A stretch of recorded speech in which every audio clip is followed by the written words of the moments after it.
Okay, welcome everybody. I'm Chani Newman. I'm the head of the Welcome Committee at Lema'an. Welcome to our evening on demystifying this Israeli school system, the what, how, and when of helping your child navigate their needs through the school system. First, I want to thank Heidi Bergenfield.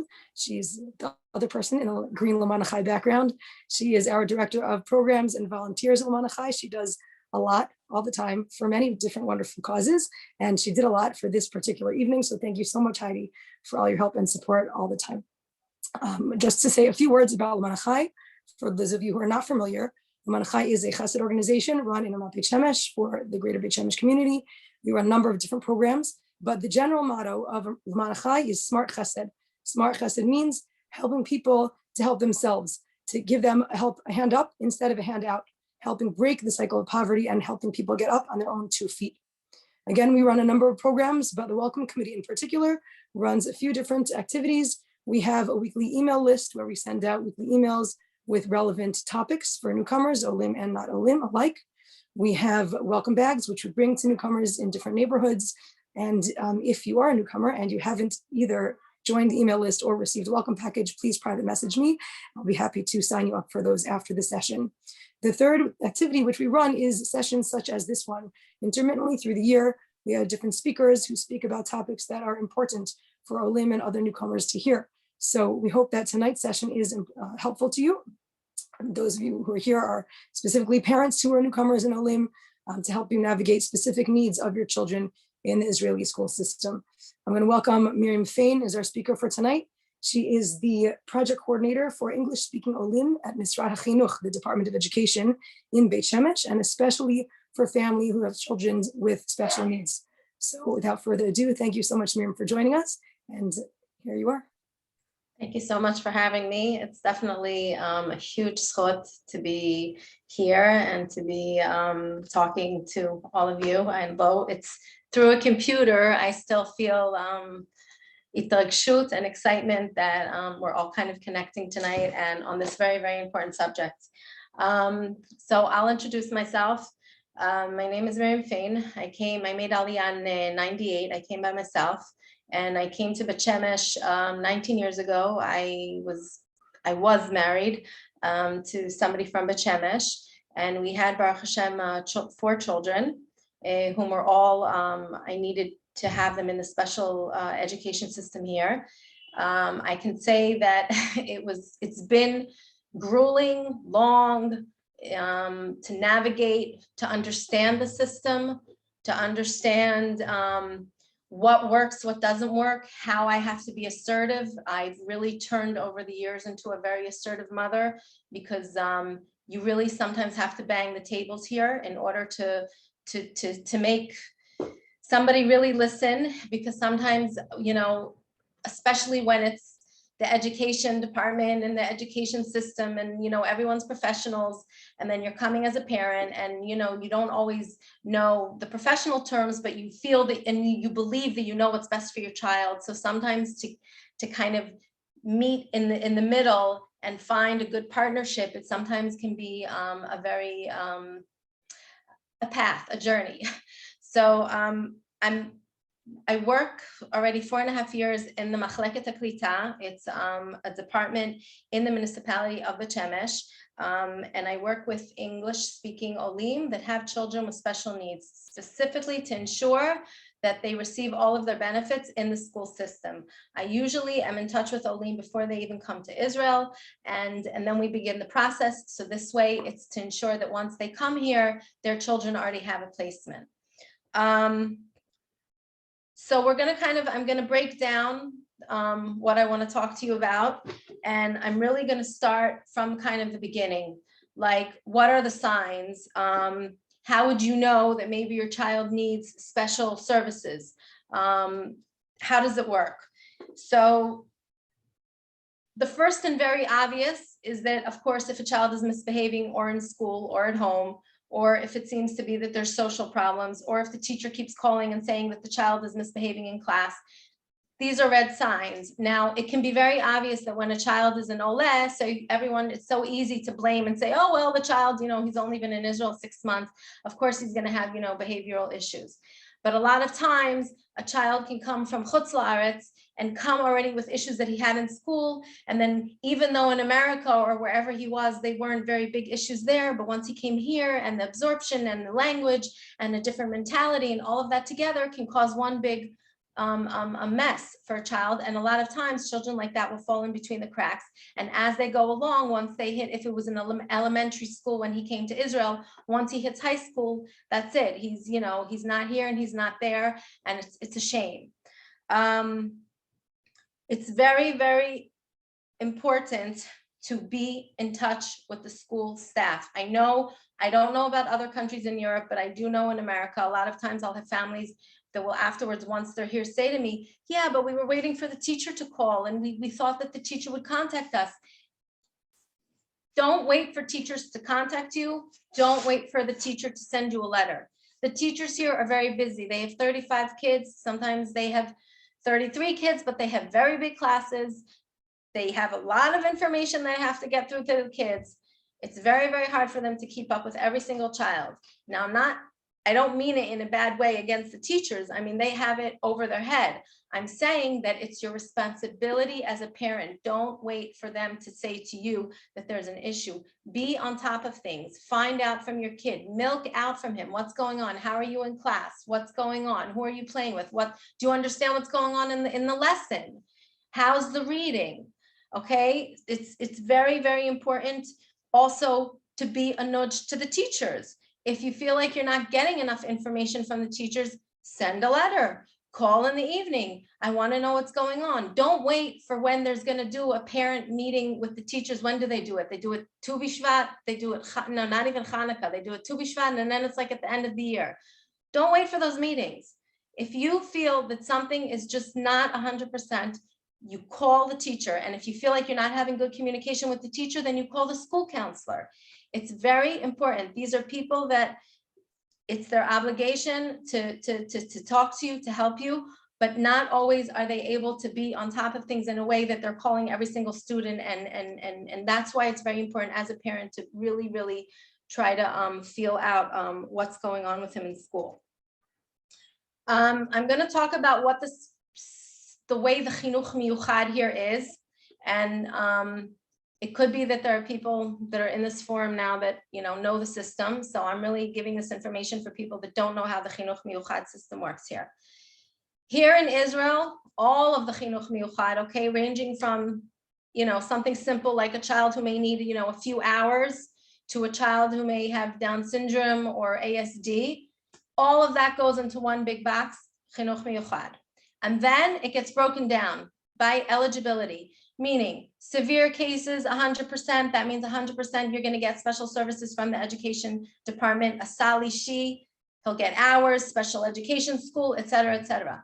Then it could be a child that just maybe needs a few hours, so he'll get a sali shi that has only maybe 20 or 30% eligibility, and then that eligibility will go to the school. But in order to receive any of those eligibilities, you have to go through a committee, okay? Now, and the big vada, okay, this committee is called Zakaut Vefion, okay? Eligibility, Vefion, I don't think I know the, I'm sorry, I don't know the proper translation for it. But it's basically you go to this committee, you have a representative from the Ministry of Education, Psychology Services, someone from the special ed services here in Beit Shemesh, and then it's you as the parent, and then go over the evaluations, and then basically they decide, okay, this child has 70% eligibility, he needs X, Y, and Z services, and then you get, if the child is eligible, he gets services and it holds for 3 years. This is very important to know. This means that this child, no matter if you're going to live in Beit Shemesh or you're going to live in Tel Aviv, you're going to have this eligibility that's going to hold for 3 years. Every 3 years, it gets renewed, and then it's discussed, has the child progressed? Does he need to be mainstreamed now, or does he still need to stay with special services? But this holds for 3 years, okay? And in order to receive this kind of committee, you have to give in documents, and documents meaning evaluations. So for every issue, I'm going to call, or challenge, there are the types of evaluations, meaning ASD, you would need 2 types of evaluations, a neurologist and a psychologist. A child that has dyslexia would need a didactic psychology evaluation. Now, a lot of times people will come to me and say, we don't have the money to do these evaluations. And I can say that, yes, it's a very, very expensive thing. A lot of times in elementary schools, there are schools that will do through their psychologists of the school, they'll help with the evaluations. I know that there are cases, but there are times that a child reaches a certain age that there's no coverage, and that's something to take into consideration, but to know, this is an investment. I mean, I remember I had a family that, it was hard for them. Their kid was in 7th grade and they didn't have the money for the evaluation. And they kept saying, well, isn't there an organization? Isn't there somewhere to do it? And there are organizations that maybe you can get a discount on everything, but you should know that it is an expense that you have to do, but it's crucial because for a child to be able to go through to get this committee and to get the services that he needs means that he's going to be able to finish school and get a diploma. If a parent doesn't acknowledge that the child has learning issues or is struggling, then what's going to happen is once he hits high school, then they can't do the bagriyot, and then they just fall, and then it doesn't have a good end. Okay, services. Let's do services. The way the school system works. So in Gan, Gan age, there's something called, it's Gan Safa, okay? So it's broken up, meaning there's Ganim for behavioral issues, Tikshoret, for communication, language. That's for the Ganim. For school, unfortunately, I wish that it worked like that. It doesn't.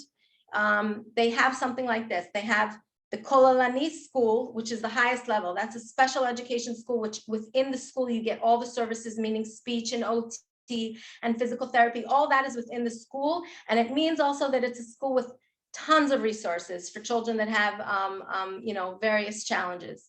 That's Kolalani. Then you have something called Kitot Mekadmot, which are small classes, which are basically, if you have a school, let's say Avat Yisrael school, they have 7th grade, they have regular 7th grade with 35 kids, and then they have the Kitama Kademet next to it with 16 kids with a teacher and an aide. Now, usually in these Kitot Mekadmot, it's a mixture. There will be children sometimes with behavioral issues, but not necessarily learning disabilities. And then that's why a lot of times, also because the Kitot Mekadmot really learn at the same level as the regular classes. So really a child with, let's say, learning disabilities, or let's say severe dyslexia, won't succeed in a class like a Kitama Kademet, because a Kitama Kademet, they're really learning at the same level as the regular class. So a child with dyslexia won't be able to keep up with the reading, and won't be able to keep up with the actual material, so he falls behind. So a child with a severe learning disability, or as I said, with dyslexia, wouldn't fit in Kitama Kademet and would have to be in a school, in a Kolalani school. There's also something called Sha'ot Shiluv. Let's say it's a child that doesn't need a Kitama Kademet, but in math and reading, he needs help. So he would get a Sal Ishi. He would have Sha'ot Shiluv, which are hours that are given to the school by the Ministry of Education. It's like a budget, and it's not a lot of hours. So a child that would have, missing a lot of, a big par in the learning, meaning he's missing a lot of material and he's just not making it wouldn't be enough for him, the Sha'ot Shiluv. It's also important to know that in the Kitot Mekadmot, they do get the services. Although OT and speech therapy, it's not like in the Kolalani school where it's within the school. In a Kitama Kademet, the staff would come from outside and then come into the school to give these therapies. I again want to stress the importance of parents' involvement and not being scared to ask questions and to say, meaning if you feel that your child is really, really struggling and it's beyond Olim issues, because sometimes, sometimes that you can be said, No, but he's only, maybe it's just because he's been here a year and his Hebrew's still not so great and he's struggling. And if you still feel that it's beyond that, so then you go to your family doctor and you say, I think that my child is struggling in school. I think he's having some reading issues. And then a family doctor has the power, I guess that's the wrong word, but can give you a hafnaya and tell you to go to the Children Development Center, whatever Kupat Cholim you are. And then through that, that's the way the system works. Meaning if I'm suspecting that my child has, let's say, a speech delay, okay? My child's 2 years old and not speaking like other children. So what I would do is I would go to my Kupat Cholim, I'd go to my family doctor and say, listen, I think my child's having a speech delay. The doctor would give me a hafnaya. They give you like, what's a hafnaya in English? A referral. Oh, thank you, sorry. They would give you a referral, and the referral, you would go to a child development center that the Kupat Cholim has, and then a speech therapist would see the child, and the child will be evaluated. And then with that, once the child would start therapies, you would have material that could actually, let's say you have a 3-year-old and okay, this 2-year-old started the therapy, did speech therapy for a year and is still struggling, I don't think that's the kind of child that could be in a regular gan. So this child, I would say this child needs needs to do a vada, this child needs a committee, this child needs a smaller gan. So you would apply either by contacting me or contacting, if you're in a private gan, then the ganenet, the education department, and you would give in all the reports about the speech evaluation, the hearing, you need a vision test, hearing test. There's like a list of documents, and you would give it in and you would wait to get the okay for a committee. And this is how the placement is done for children that need special services. Is there any questions or any comments?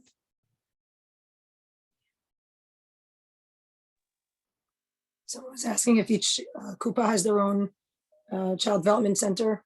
Yes. Maccabi has Maccabi, Leumi has Leumi, but the system all works the same, meaning you would your starting point would be your family doctor. And then the family doctor would give you the referral for this, referral for that, depending on what the child's issues are. I'm going to say also two points. As a mother of children with special needs, I remember that in the beginning when I, was a new mom and my child had a speech delay, and they said to me that I need a gan safa. My child needs a special education gan. And I thought that they were crazy. Like, what do you mean special education? My child just is not speaking like every other kid, but this isn't a special education. I mean, she's Baruch Hashem, she's fine. And then it took me time to get out of that stigma. And I was so scared, what are people gonna, you get in this the negative thoughts and ridiculous thoughts. And my child, in the end, I didn't put her in gan at the time because I was so scared of this whole thing of what is a special education system. But as I started doing my homework and as I started learning, and I realized that, okay, so in Israel, this is how they label it. They put it in this one big box. But it doesn't, but then it's broken down, and it's very, very important to know the system, because if you don't know it, then you won't be able to fight for your children's needs.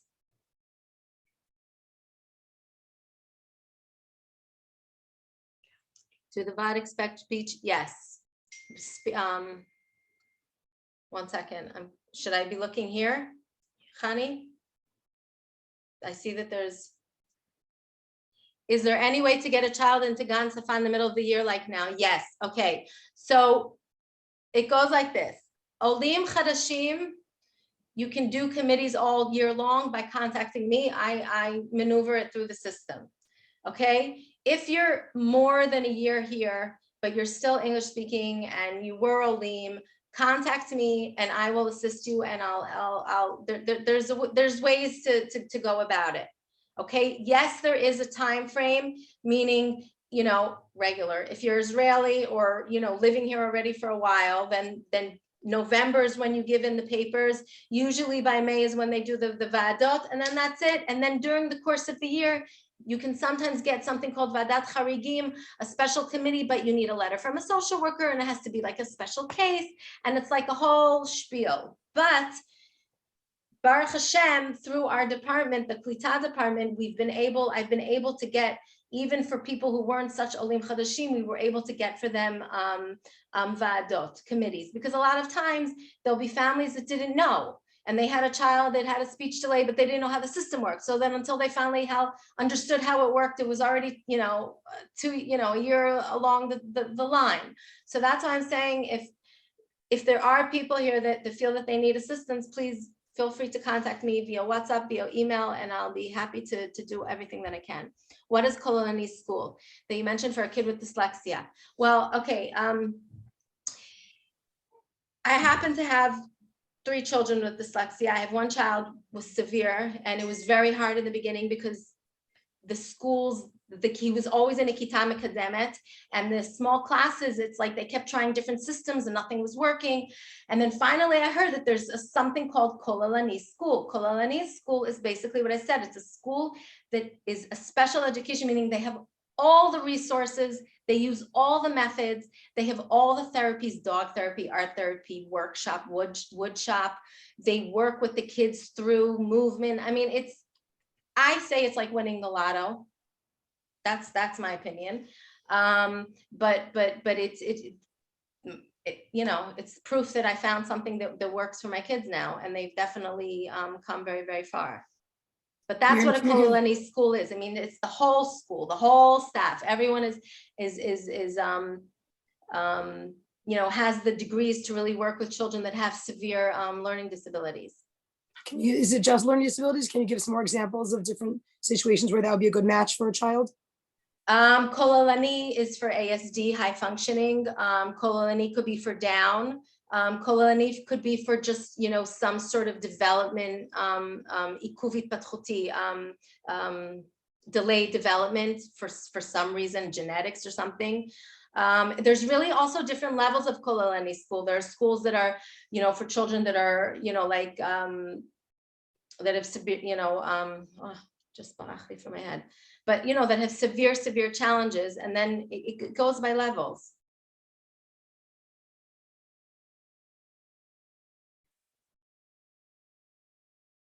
My daughter is discouraged, does not have Hebrew, has been labeled by other girls in school, and is isolated. So I'm not, because is there Kolalani school in Beit Shemesh? Yes. I'm again going to say, because there are a lot.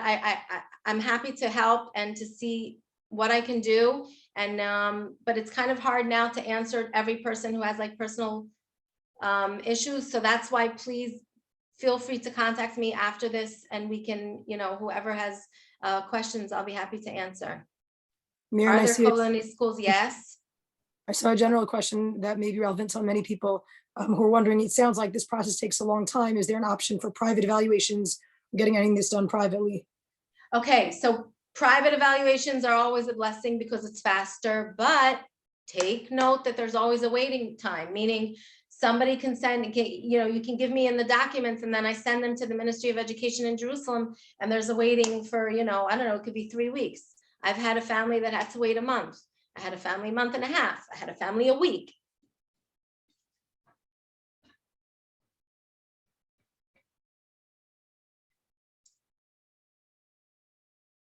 How do people reach me? Chani will put my information.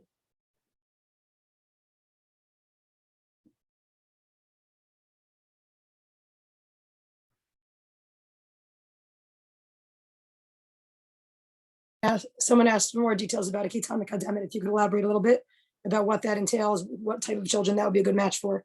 Kitama Kademet is for a child who is not necessarily a bad student, but needs less distractions, meaning for him to, or for her to be in a class with 35, he's just like all over the place and totally lost. But if you put him in a class of 16 kids and an aide and a teacher, he's able to focus, and he's a child that maybe needs a little bit more like, structure, and he needs somebody, to kind of push him along. Not necessarily, again, serious learning disability, more just kind of it's harder in a bigger classroom. Sometimes it can also be a child, you know, of course it's usually children, you know, maybe ADD, ADHD, but a lot of times also it can be children with behavioral problems, and that sometimes can be, you know, there'll be parents that will say, I don't want my child in a Kitama Kademet. I heard that kids, you know, have behavioral issues. Yes, there are children with behavioral issues, but there's children with behavioral issues in in normal classes, in regular classes also. So, you know, it's I think it's kind of, you know, what your perspective is on how you look at it. I don't know how many Olim there are on this group who are in the meeting now who have not made Aliyah yet, but someone asked if someone was already on medication or had services in Chutz La'aretz before coming, how that works when they get here, if that can be expedited the process. So what would happen is if someone who's in Chutz La'aretz, they usually contact me while they're in Chutz La'aretz. I tell them what evaluations they need, what they don't need, what they need translated, what they don't need translated, and then they send me everything. I give the okay, then I submit them to the Ministry of Education here. We get the okay that they can have a committee, and then if they didn't make Aliyah yet, I make sure that they do it on Zoom. And it's great Zoom. And then by the time they arrive here, there's placement. They have a placement. It's amazing. Like I'm now in contact with someone who's coming next summer. It's usually, that's the time. I mean, it's usually like a year of back and forth between me and them. Someone asked if there's any ramifications for Army service if a child's in special education institution in an older age. Okay, so the Army is today very advanced and wanting to, you know, take in, I don't know if you want to say children with special needs, but what I will say is that it hasn't prevented the Army. I mean, again, it depends on what the level of the child is. It depends what the child's capabilities are. But today, I mean, there are young adults with high functioning ASD and Down that serve in the Army. I mean, it's wonderful. They have a lot of different opportunities for people with special needs in Israel. So yes, there are programs. I've never heard of it preventing somebody to be able to do some sort of Army service.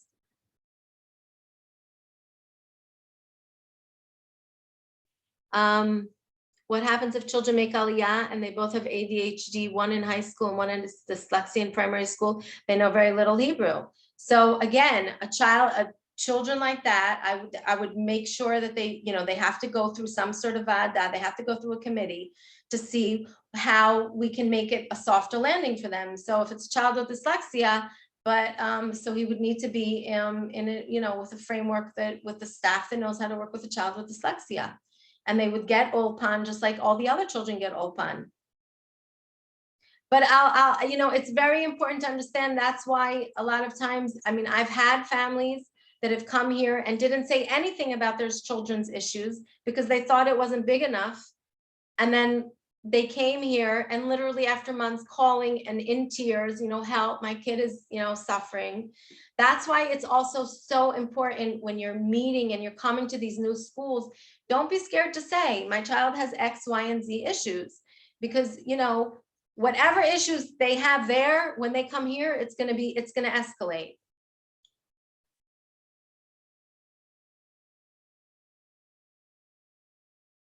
How does one qualify for Kitama Kademet?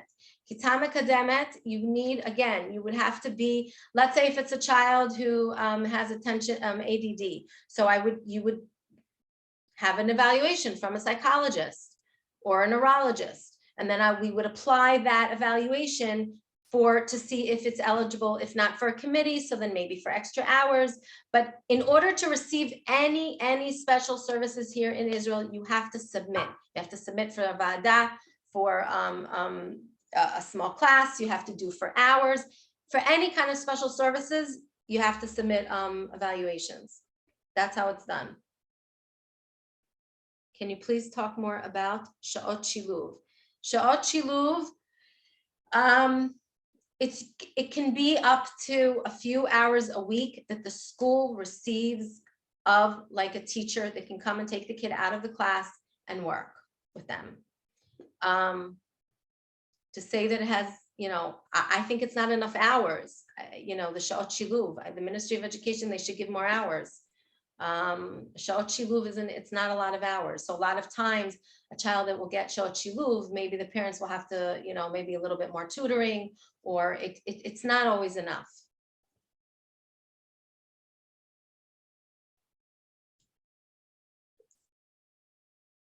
Are there special services for language difficulties? Unfortunately, no. Speech, yes, but not language. Efes Sheva status, that means that for the Bagriyot, you get like, if a person, it's hard for them to read a lot of the tests, so that to have somebody read them the actual Bagrut, or to get extra time and to be in a room without distractions. Is dyslexia recognized as a learning disability here? Would it allow for Sha'ot Shiluv?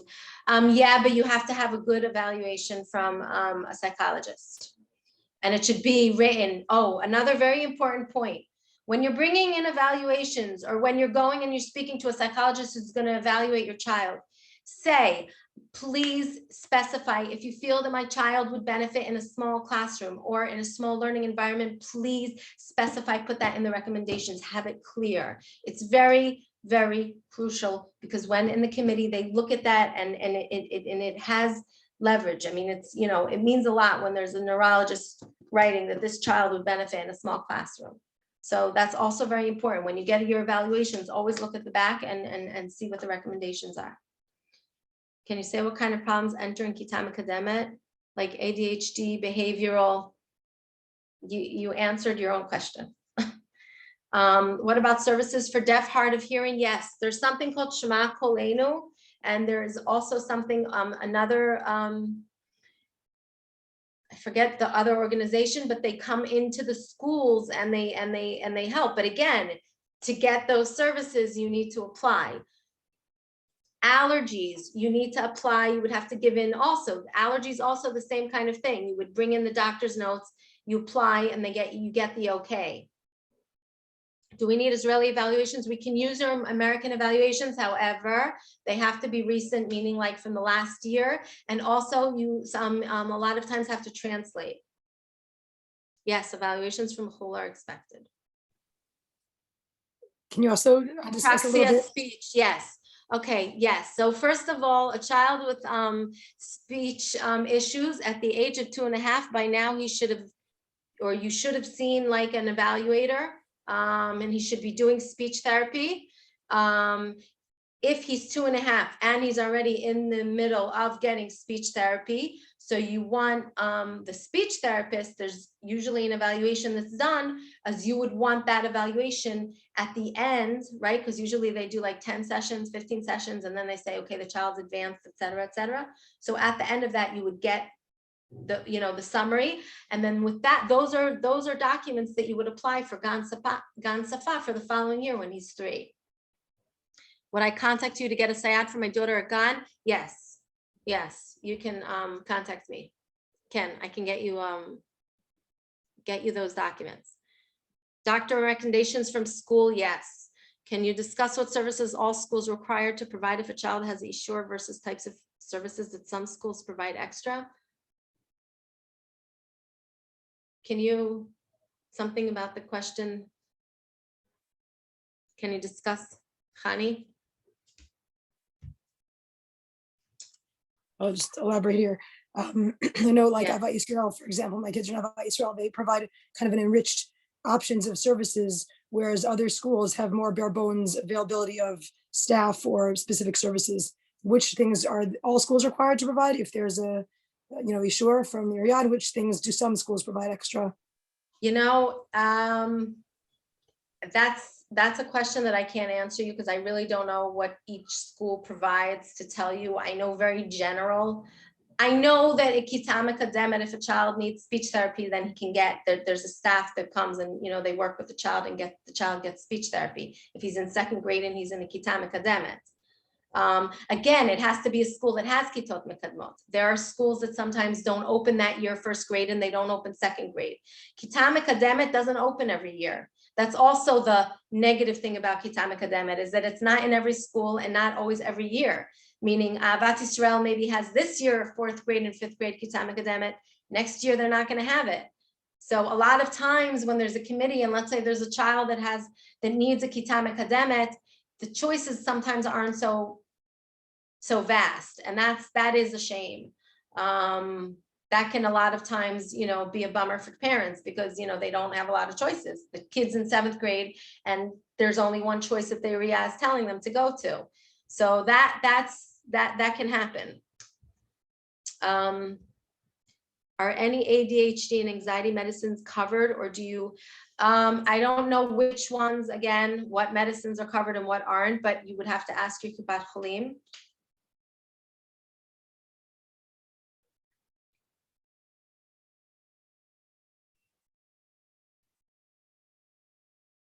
That's all I'm saying. Oh,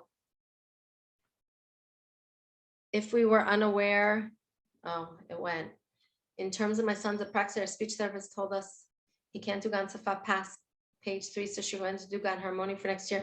Okay, an issue like that, you can call me and I will help you. How is it taking medicines while they are in school?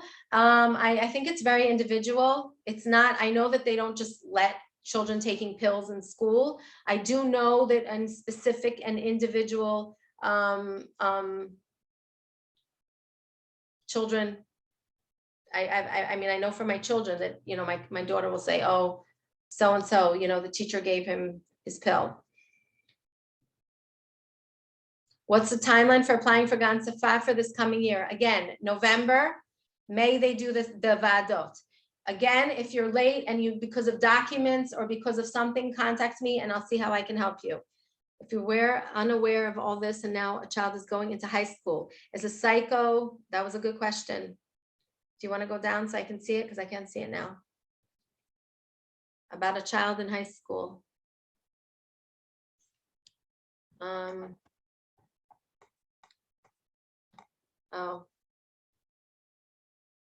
No, I can't find it.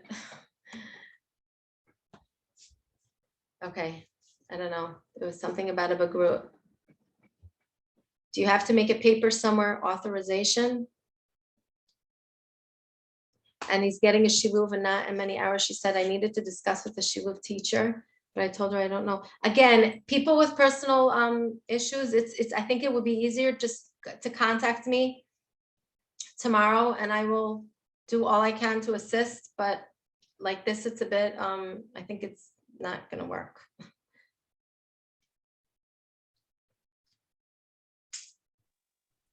Okay, I think we're gonna wrap up. Okay. Sounds like we hit all the major points. Miriam, thank you so much for all your wisdom and guidance on this very important topic.